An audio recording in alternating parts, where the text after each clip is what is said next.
We had a visit to this place by our Speaker of the House, and we saw people talk about how this was provocative.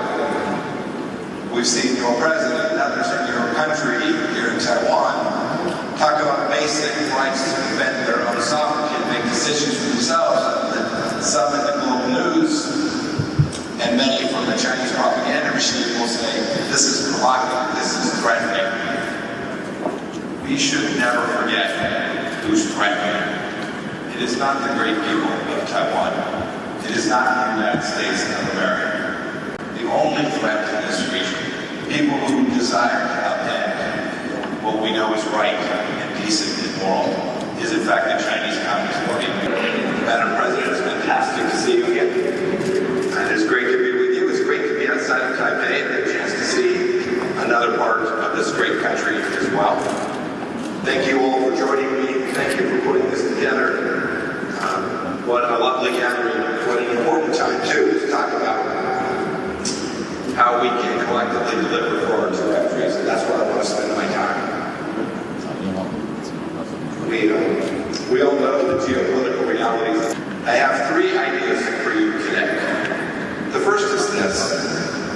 We should never let the Chinese Communist Party or its sympathizers forget who the white hat is here, who the good guys are, who the decent people are, who the lovely people are, who the people are that respect basic human rights and private property, and who are trying nothing more than to make their nation better and their people better, and who threaten no one. We had a visit to this place by our Speaker of the House, and we saw people talk about how this was provocative.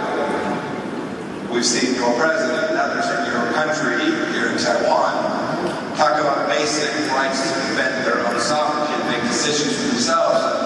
Some in the global news and many from the Chinese propaganda machine will say, this is provocative, this is threatening. We should never forget who's threatening. It is not the great people of Taiwan. It is not the United States of America. The only threat to this region, people who desire to upend what we know is right and decent and moral, is in fact the Chinese Communist Party.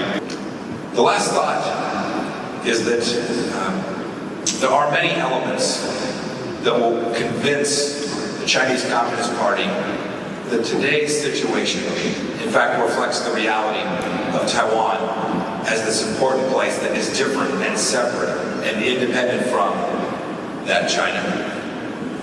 We should certainly do it as a security matter.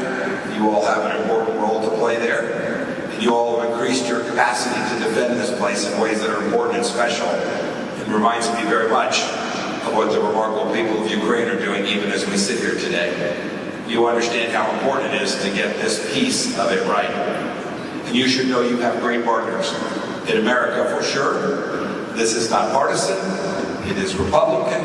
It is Democrat. It's progressive. It's conservative. It is every American who understands the important role that Taiwan plays as a frontline security partner, not only for America's security, but for peace throughout the world. We'll get that piece right. We should continue to work on that problem set. But more importantly, and what you all have gathered here today to work on, is to build out commercial relationships, to increase prosperity for each of our two peoples, and for peoples around the world. So much of American policy, for the past decades, has encouraged American business to invest inside of China, to invest alongside the Chinese Communist Party. It was American policy for decades. It's no longer the case. And I pray that someday it shall be that those people inside of China who are desirous of nothing more than every human being to be free and have liberty and to have choices. I hope those people get that choice. I pray that that day is soon. I know that the work that we can collectively do together will hasten it.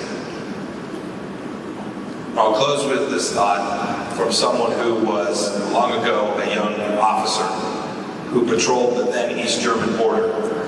I was a tank platoon leader in the United States Army, I left my post there. We patrolled what was then the Soviet Union, the edge between freedom and tyranny. And I left my assignment in October of 1989.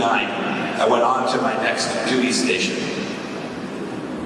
2 weeks after I left, 2 weeks, just 14 days after I left, freedom was across Europe. The wall had come down. It was remarkable. It changed the lives of millions of people all across Europe who now had the chance to make lives better for their own families. As I get a chance to meet you all and be in front of you and share your dreams with you, I am confident that the work that you are doing, that your great country is doing, will hasten that day as well, and that the swagger that the people of Taiwan should rightly hold will have created opportunity for all of us. Thank you, God bless you, and have a wonderful rest of your day.